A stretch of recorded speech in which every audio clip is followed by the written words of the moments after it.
Bonjour à tous, très heureuse de vous retrouver pour une nouvelle édition. Voici le titre de ce jeudi.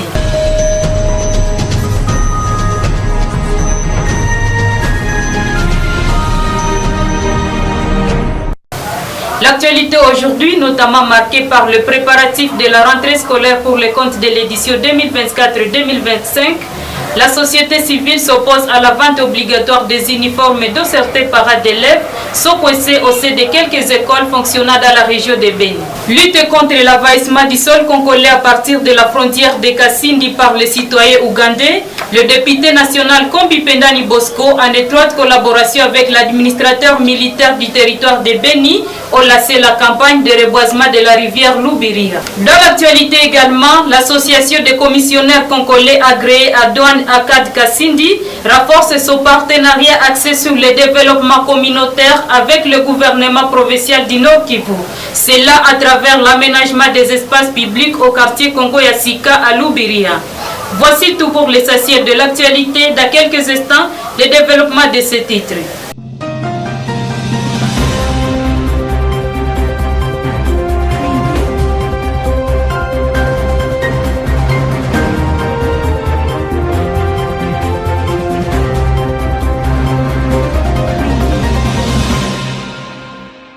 En international, Moscou a déployé des guerriers robotiques sur la ligne de front de la terrible bataille historique. Ces derniers peuvent se défendre tout seuls contre les drones ennemis.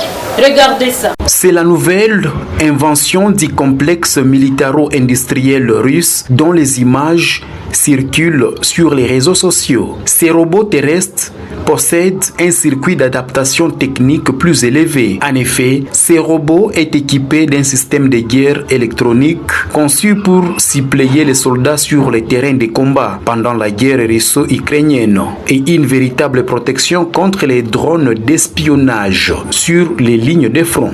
La société civile Nouvel Espoir, SOSIN Coordination territoriale de Beni, s'inscrit en faux contre les chefs d'établissement scolaire qui imposent aux parents d'élèves d'achat des uniformes et autres fournitures scolaires.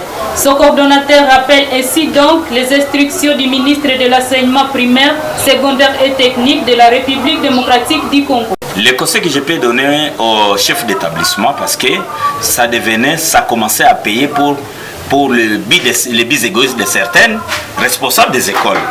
Alors, acheter les uniformes à l'école, ça ne doit plus être à la mode.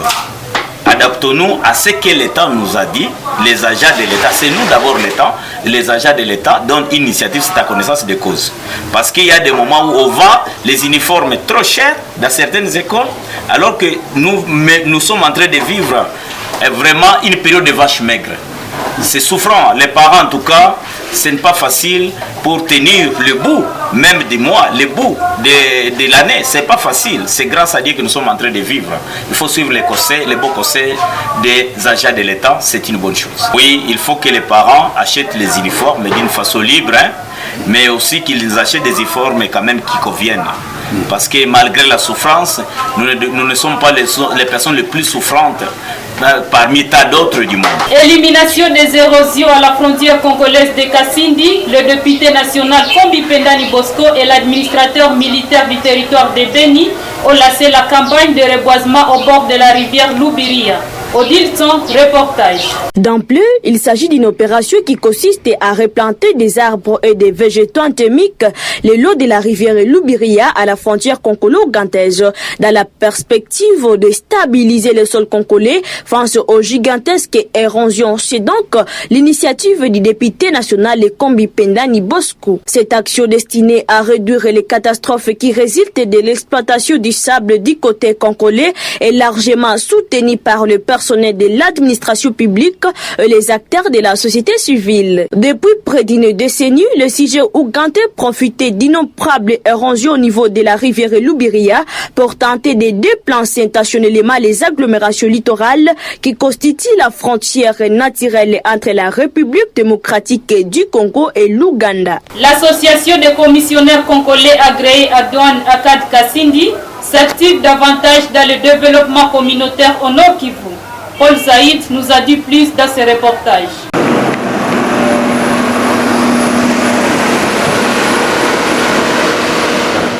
L'association des commissionnaires congolais agréés en douane extériorise ses dévouements patriotiques à travers les activités sur terrain au vécu quotidien, notamment dans les secteurs de la sécurité et du bien-être social à marge de l'intérêt de la nation congolaise. En effet, la CAD œuvre toujours pour l'intérêt communautaire et ses actions sont largement palpables dans plusieurs domaines sensibles à la vie nationale, mettant en évidence son appui remarquable au projet d'aménagement du quartier Congo-Yassika à Lubiria, dans la cité frontalière de Kasindi, en territoire de Beni, initié par l'exécutif provincial du Nord Kivu, le général Peter Chirimwami. Kututengenezea mwingine, Mungu amubariki. Anatusafisia mwingine ilikuwa mubaya na balabala na kila kitu anatengeneza, tunasema Mungu asifiwe. Kwa hiyo wakati nina raha ya guvernere wetu kutufungulia barabara vizuri sana. Na ninafurahi sana kabisa, tumekuwa na barabara nzuri, tulikuwa na kosa na kwa kupitiza pikipiki, kwa hiyo wakati tumepitiza na gari imepita salama. La sécurité et la paix, c'est vraiment une mission qui concerne tout le monde, pas seulement la CAD, mais tous les membres de la communauté doivent s'impliquer à la paix, à la recherche de la paix et de la sécurité au niveau de notre entité. Toujours dans la recherche de la paix et la sécurité, vous voyez que le quartier Congo-Yassika, nouvellement créé, a beaucoup de problèmes. Problèmes d'accessibilité, faute d'avenues et rues. Alors, même si les agents de sécurité peuvent être saisis d'une situation pour une intervention, ils n'ont pas vraiment la facilité d'atteindre les lieux parce que quelques coins sont enclavés. C'est pourquoi la CAD, comme acteur de développement, a jugé mieux d'appuyer le gouvernement provincial dans son projet d'assainir le quartier Congo-Yassika à traçant les rues et les avenues. L'association des commissionnaires congolais agréés en douane, ACAD, inscrit à son actif dans plusieurs réalisations, citant par exemple les paysages sanitaires, les centres de santé de référence de Lubiria, où un bloc d'hospitalisation a été construit sur fonds propres. Il en est de même pour l'administration publique locale, l'aide remarquable aux travaux de la construction du bureau administratif du quartier Congo-Yassika. L'ACAD a des réalisations palpables. La CAD est intervenue pour la construction du bureau du fonctionnaire délégué toujours dans le Congo-Yassika. Si vous arrivez à l'hôpital général, vous allez retrouver toujours les actions de la CAD. Il y a un local là-bas réalisé par la CAD. Même les avenues du centre Lubiria, et vraiment la CAD s'est toujours impliquée pour l'entretien de ces avenues. Les actions sociales de la CAD s'élargissent jusqu'aux infrastructures routières de cette partie du secteur de Rwenzori dans le cadre du développement intégral de manière participative. Le vice-président de la Fédération des entreprises du Congo fait que Centre des négoces de Kasindi exhorte les jeunes à se lancer dans l'entrepreneuriat économique. Suivez. Et licencié d'aujourd'hui est des cadres de 1974. Si vous le mettez sur un plateau de débat, vous allez voir les incohérences. Et on se pose la question, que s'est-il passé pour l'enseignement d'aujourd'hui par rapport à l'enseignement d'hier? Lorsque vous êtes ingénieur électricien, il y a un poste vacant à l'hygiène quarantaine, vous y allez, n'est-ce pas? Mais c'est ce que nous vivons dans notre pays. Je ne sais pas la philosophie de ce qui amène tout ce cadre hautement placé dans notre pays à l'étranger. Soit il y doute de la qualité de l'enseignement qu'eux-mêmes dispensent dans certaines universités, ou soit c'est pour bouffer l'argent du pays. Nous étudions, lorsqu'on est étudiant, on croit qu'on a toute la matière et on a tout maîtrisé. Non.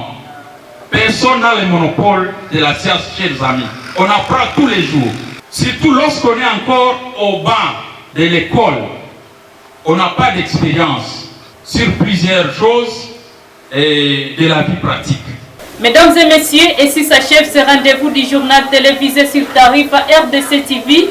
Veuillez vous abonner et à très bientôt pour de nouvelles informations.